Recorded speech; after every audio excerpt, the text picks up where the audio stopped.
इतने दिन बाद आई है बेटा। अब तो तुझे पूरा 1 महीना रुक के जाना होगा। हमें भी तो तेरी सेवा का मौका मिलना चाहिए ना।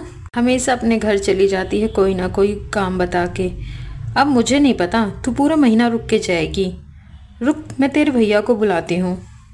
हाँ हाँ माँ, इस बार तो मैं पूरे 1 महीने रुक के जाऊंगी। मुझे भी तो मौका मिलना चाहिए अपनी मम्मी के साथ पहले की तरह काम में साथ दे सकूं। ये सब छोड़ो, पहले आप ये बताओ कि आप कैसी हैं और भाभी कैसी हैं। लगता है भाभी कुछ ज़्यादा ही काम में लगी हैं। तू आई है, ये सब बातें जानते ही तेरे दोनों भाई तेरे मनपसंद का सामान लेने गए हैं। जा बेटा, तू रूम में जा और फ्रेश हो जा। जल्दी से फिर लिविंग रूम में आना, हम सब आराम से बैठ के बातें करेंगे। हाँ हाँ माँ, मैं आती हूँ 10 मिनट में। 10 मिनट दो बस मुझे। दूसरी तरफ दोनों भाभियां आपस में बातें करते हुए कहती हैं, देखो आ गई। बस हर 10 दिन बाद इनका ठिकाना यही होता है। अब इनका काम करो, सासू माँ के काम करो। हमें तो अपने मायके में आना जाना होता नहीं। और देखो तो दोनों भाइयों को, कैसे इनकी बहन के आते ही दोनों उनकी मनपसंद चीज़ें खरीदने चले गए। अरे ऐसे थोड़ी ना होता है। बस वही अपने घर की लाडली है क्या? सही बोल रही हो भाभी आप। अब हमारे भी तो बच्चे हैं और उनका भी तो खर्चा है, पर इन दोनों को कौन ही समझाए।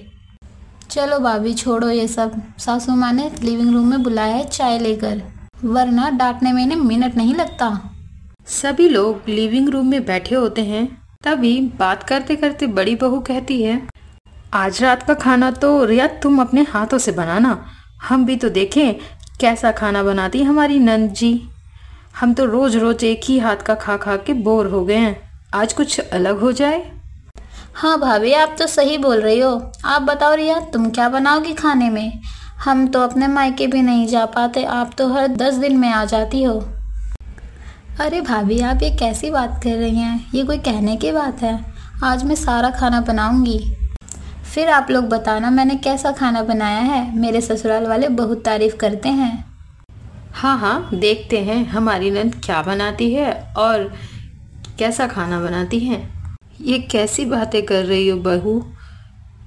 ये तुम्हारी नंद है, ये खाना क्यों बनाएगी?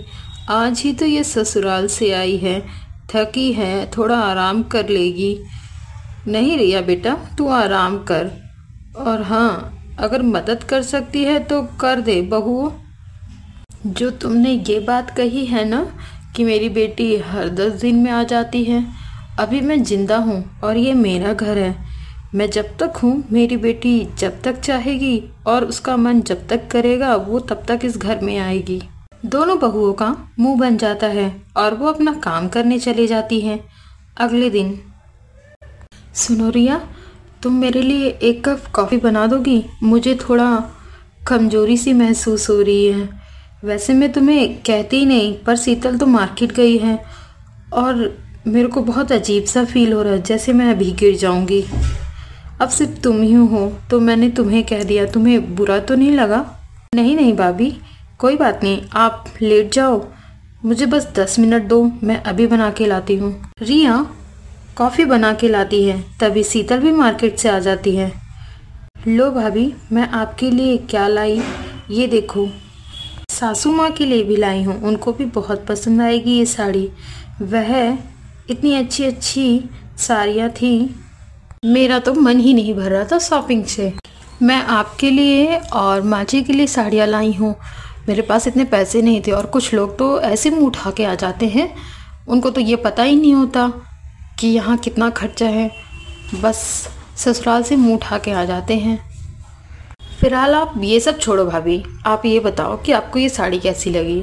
रिया को ये सभी बातें सुनकर बहुत बुरा लगता है और वो तभी अपनी माँ के पास जाती है और बोलती है, माँ मुझे यहाँ से जाना चाहिए। मेरी सास को मेरी ज़रूरत है और इतने दिन भी तो हो गए हैं, सारा काम सासू माँ को करना पड़ता है।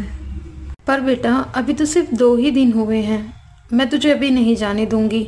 हमारा भी तो मन करता है ना कि हम अपनी बेटी से बातें करें, उससे मिलें। तू समझ क्यों नहीं रही मेरे बच्चे? रिया अपनी मम्मा को बहुत समझाती है, आखिरकार उसकी माँ उसे हाँ कर ही देती है। चलो, एक मुसीबत तो टली, इनका तो रोज का काम था, बस मुंह उठा के चले आओ मायके और कोई काम धंधा तो करना नहीं होता था। सही कह रही हो भाभी आप, नंद जी का तो हमेशा का हो गया। हम कुछ कहते नहीं तो इसका मतलब ये थोड़ी ना कि जब मर्जी मुंह उठा के आ जाओ। 1 साल बाद, बेटा अब इतना टाइम हो गया है, घर आके मिलने सबसे आकर अब मुझे कोई बहाना नहीं चाहिए। ठीक है माँ, मैं कल आऊँगी। मैं उनसे कहती हूँ कि वो मुझे कल छोड़ देंगे। अगले दिन वो घर आ जाती है। तभी, आ गई तुम, कैसी हो नंद जी? ठीक हूँ भाभी, आप बताओ, आप सब लोग ठीक हैं? सभी आपस में बात करते हैं और अपने कमरे में जाकर आराम करते हैं।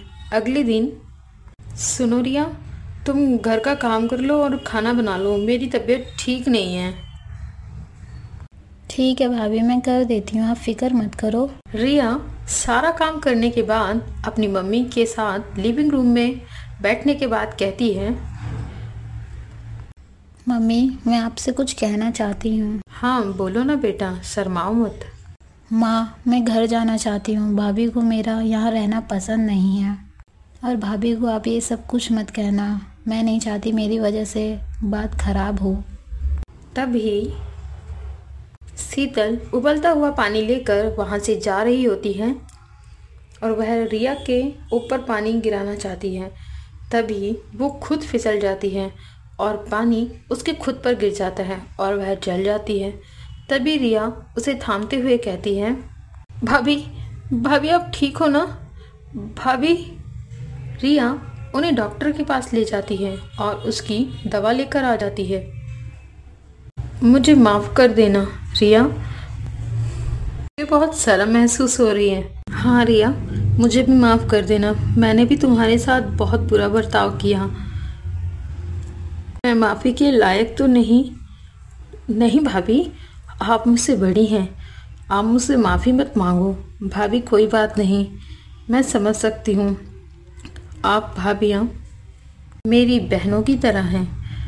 अब दोनों भाभियाँ रिया को अपने ससुराल नहीं जाने देती और उससे 1 महीना और रुकने के लिए कहती हैं और वो पूरा महीना हंसते हंसाते गुजर जाते हैं कि दोनों भाभियाँ उसका बहुत ख्याल रखती हैं।